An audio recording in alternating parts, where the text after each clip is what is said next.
और अब रुख करते हैं प्रगति मार्ग का, जहां ऐसी खबरें हैं जो देश की तरक्की, प्रगति और लोगों की काबिलियत दिखाती हैं। दुश्मनों से देश की हिफाजत के लिए वॉरशिप महेंद्रगिरी आज समंदर में उतर गया। उपराष्ट्रपति की मौजूदगी में उनकी पत्नी ने इस युद्धपोत को लॉन्च किया। ये जंगी जहाज अपनी बनावट से लेकर क्षमता तक कई खासियतों से लैस है। सबसे बड़ी खासियत तो यही है कि ये 75% स्वदेशी है और दुश्मनों की नजर में आए बिना उस पर हमला करने में सक्षम है।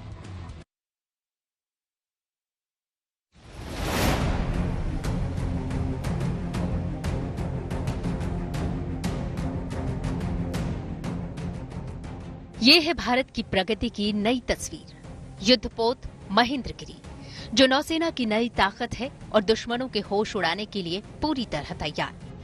कई खूबियों से लैस इस वॉरशिप को पूरे विधि विधान और मंत्रोच्चार के साथ समंदर में उतार दिया गया, जिसका स्वागत अरब सागर ने बाहें पसार कर किया और उत्साह ऐसा कि वहां मौजूद सैकड़ों लोग हाथ हिलाकर खुशी से झूमते नजर आए। सबके चेहरे पर मुस्कान थी, कामयाबी की एक नई उड़ान भरने की।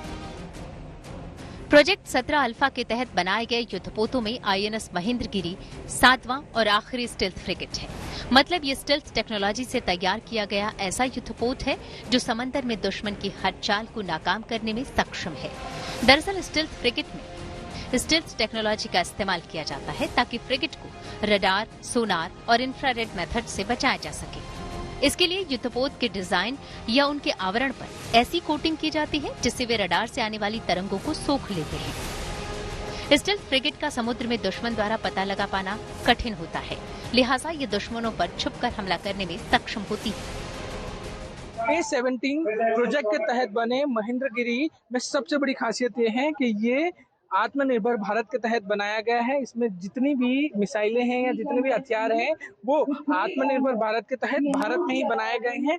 इस युद्धपोत की सबसे खास बात यह है कि ये स्टेल्थ टेक्नोलॉजी से बना है और स्टेल्थ टेक्नोलॉजी का मतलब ये होता है कि अगर कोई भी दुश्मन आपको ढूंढना चाहे तो वो आसानी से नहीं ढूंढ सकता। वहीं इस पूरे युद्धपोत में ब्रह्मोस मिसाइल हैं, बाकी मिसाइल्स हैं जो झटके में ही दुश्मनों को निस्तनाबूद कर सकते हैं। और सबसे ज्यादा ताकत जो है अब समुद्री सीमा पे भारत की बढ़ जाएगी, क्योंकि ये सारे आधुनिक हथियार जो हैं वो भारत में बनाए गए हैं और भारत में बनाए जाने के बाद इसमें जो राडार है वो भी महत्वपूर्ण किरदार निभाएगा। ऐसे में अब भारत की शक्ति 3 गुना ज्यादा बढ़ गई है और भारत की रक्षा के लिए महेंद्रगिरी पूरी तरीके से तैयार है। खास तकनीक से लैस ये वॉरशिप बेहद विशाल और ताकतवर है। एक बार समंदर में उतरने के बाद ये 10,200 किलोमीटर की दूरी तय कर सकता है। गर्व करने वाली बात ये भी है कि ये वॉरशिप 75% स्वदेशी है। इसका जो स्टील है वो देश में ही बना है, 249 अल्फा एंड ब्रावो स्टील।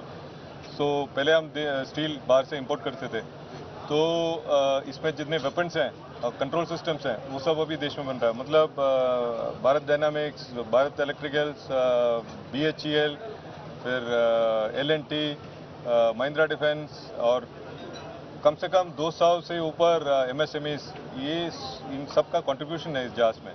तो दैट इज हाउ ये 75% इंडिजिनाइजेशन हम लोग पहुंच गए हैं। तो हमारा कोशिश है कि 100% पहुंचे। ओडिशा के पूर्वी घाट की पर्वत श्रृंखलाओं के नाम पर रखे गए इस युद्धपोत की खासियत की बात करें तो इसे 8 ब्रह्मोस सुपरसोनिक क्रूज मिसाइल से लैस किया गया है। साथ ही एंटी एयर वॉरफेयर के लिए इसे 32 बराक 8 मिसाइल दागने की क्षमता से लैस किया गया है। इस युद्धपोत में 2 RBU 6000 anti submarine rocket launchers लगे हैं, यानी यहां से 72 रॉकेट्स दागे जा सकते हैं।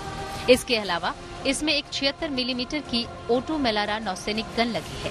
दूसरी तरफ 2 AK-630M CIWS गन लगी है जो दुश्मन के जहाज, हेलीकॉप्टर, बोट्स या मिसाइल पर ऑटोमेटिकली हमला करने में सक्षम है। इस जंगी जहाज पर 2 ध्रुव हेलीकॉप्टर या 2 सीकिंग MK हेलीकॉप्टर तैनात हो सकते हैं। 2 मल्टी रोल हेलीकॉप्टर्स को रखने के लिए बंद हैंगर भी है। मतलब अब नौसेना की ये नई ताकत दुश्मनों की नींद उड़ाने और देश की हिफाजत के लिए पूरी तरह तैयार है। पारस दामा, मुंबई, गुड न्यूज टुडे।